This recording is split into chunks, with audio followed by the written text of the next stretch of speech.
Some people begin with absolutely nothing, yet somehow build extraordinary lives.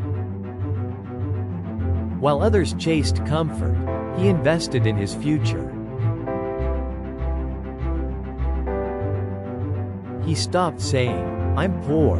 He started acting like someone who was becoming successful. Failure hurt, but it never stopped him.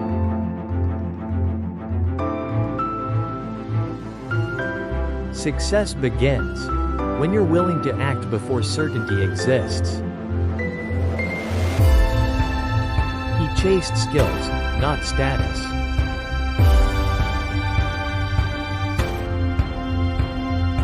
The more value he created, the more opportunities found him.